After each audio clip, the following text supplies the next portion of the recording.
Welcome to People and Profit. How has France's economy weathered the COVID-19 storm? The government pumped hundreds of billions of euros into support for workers and businesses since March of last year. That's won praise from the Organisation for Economic Cooperation and Development in its latest report. But the OECD is also warning of risks from debt and high public spending. Well, to discuss this and other issues, I'm joined by the Secretary-General of the OECD, Mathias Cormann. Mathias Cormann, thank you very much for being with us. Your forecast for the French economy is for strong growth this year and next year and gradually falling unemployment. How do you assess the French government's response to the pandemic in an international context? France was hit hard, as countries around the world were hit hard by the pandemic, but the contraction in France at 8% in 2020 was a bit above the contraction on average across the euro area, but the recovery has also been very strong. So we see a recovery in 2021 of 6.8%, 4.2% in 2022. So this year that'll be slightly stronger than the Eurozone average. And look, the French government has responded very strongly, very quickly, and very effectively, it must be said. The level of support into the economy was significant, and their health response was very effective. The rate of vaccination is one of the highest across the OECD, and that has facilitated an opening of the economy and an economic recovery that we're seeing here today. But we are now seeing another rise in COVID-19 cases in France as across much of Europe. How big a threat is that now to the economic recovery? There are still downside risks to the recovery. There's no question there. At this stage in France, while there are signs of elevated, infection rates, it's not quite yet at the same level as what we're seeing in some of the neighbouring countries. So let's see how that plays out. But there's no question. There are downside risks to our outlook. A new new elevated rate of infections is one. Further increases or more sustained increases in inflation is another, but there are also some upside opportunities. For example, consumption levels could continue to surprise on the upside. You've noted the problems of labour shortages affecting businesses here in France. Although unemployment is set to come down, it's still very high for a developed country. What should the French government be doing to help bring down unemployment at this stage?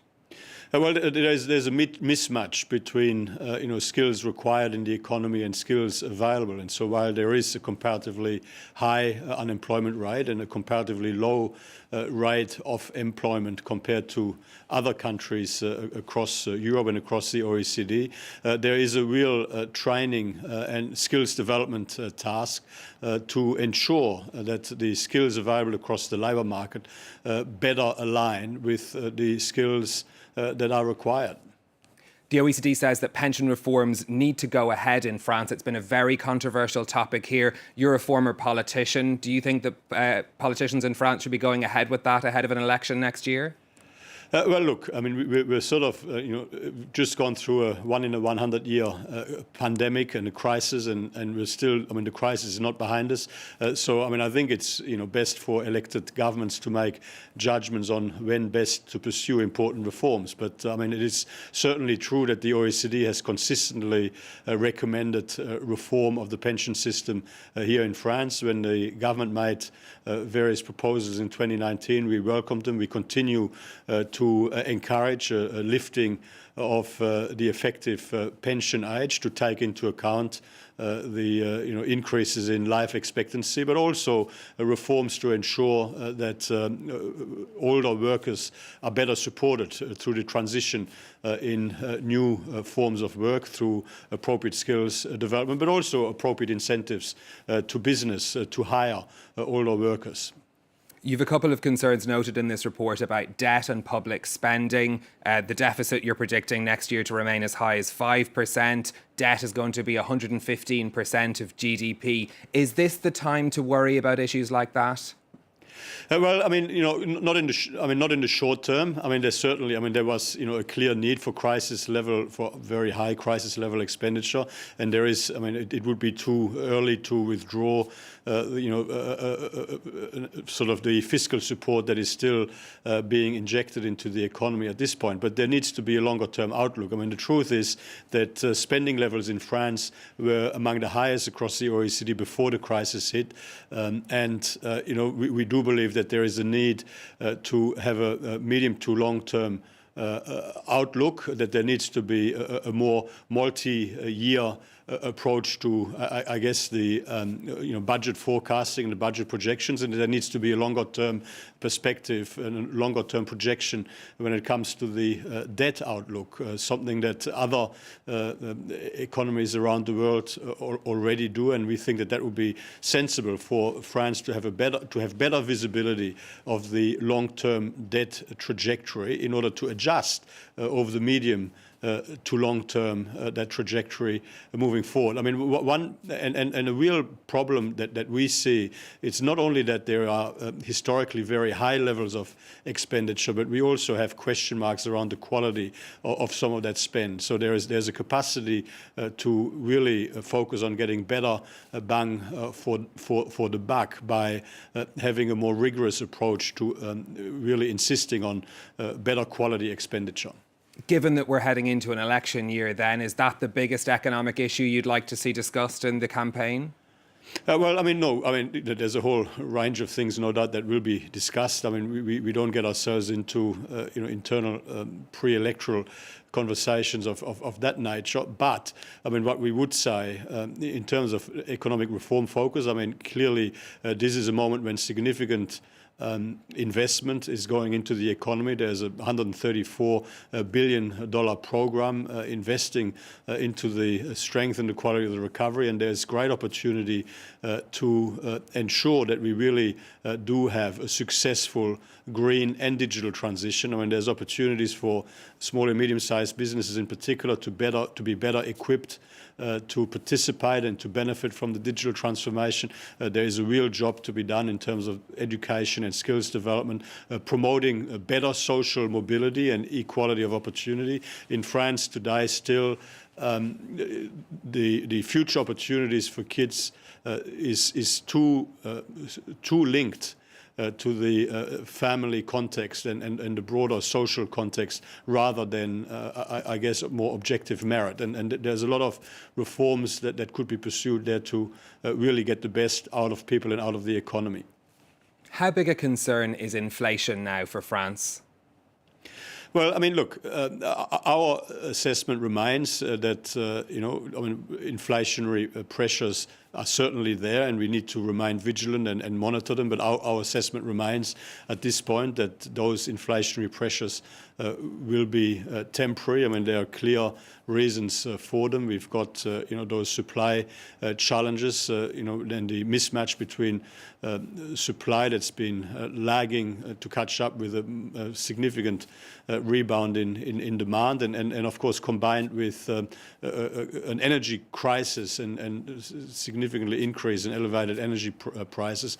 We do believe that both those pressures will fade, but nevertheless, I mean, it is something that we need to continue to monitor and be vigilant, in order to ensure that that is indeed what happens.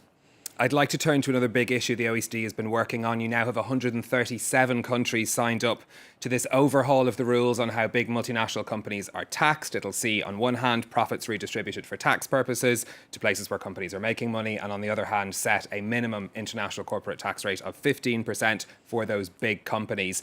Where is this process now? Is there anything left to be negotiated on that front? Well, so at the G20 Leaders Summit in Rome at the end of October, a formal agreement was, reached at that G20 level, I mean, which is very significant because you've got a broad diversity of countries, of course, there from around the world, representing all sorts of different perspectives that have signed on. And indeed, 137 countries around the world are part of this formal agreement. Now, what we need to do in order to ensure that there can be effective implementation from 2023 onwards is for the redistribution of profits or the reallocation of taxing rights to market jurisdictions. That will require an international convention. We are currently in the process of drafting that with a view of having that ready by the end of the first quarter 2022 with the signature sometime thereafter. And then in relation to the minimum global corporate tax rate, I mean, that will require domestic legislation, and we are about to finalize model legislation which we will be making available to countries around the world to be able to implement that in their domestic jurisdictions. And yeah, that we hope that should be available by the end of this month, and again with an effective implementation time of 2023. This deal has been a very long time coming. Do you believe it was the best deal possible? Could enough, or could more rather, have been done for example, developing countries in this? Well, this is a good deal for developing countries. I mean, developing countries were part of the discussion, were part of the negotiations. There are key features that very much respond to the needs and aspirations of developing countries. I mean, this is a deal that removes the incentives, for example, for businesses to shift their profits out of developing countries into other economies, or indeed it removes the incentive for businesses to put pressure on developing countries to offer lower tax rates in order to attract investment. I mean, because in the end there is this 15% minimum corporate tax rate, which will generate about $150 billion worth of additional revenue annually around the world, including a significant proportion for developing economies. Now, people will have a view, and people will express opinions that we should have done this, that, or whatever. What I say is that 100% of nothing, well, 80% of something is better than 100% of nothing. I mean, it is the best deal that we were able to reach agreement on with 137 countries around the world, bringing countries from all around the world around the same table. Okay, Mathias Cormann, Secretary-General of the OECD, thank you very much for speaking to us. Well, that's it from us for now, but you can watch back this and all of our previous shows on the France 24 website. Plus, we're on social media if you'd like to get in touch with any comments or questions. Until next time, thanks for watching.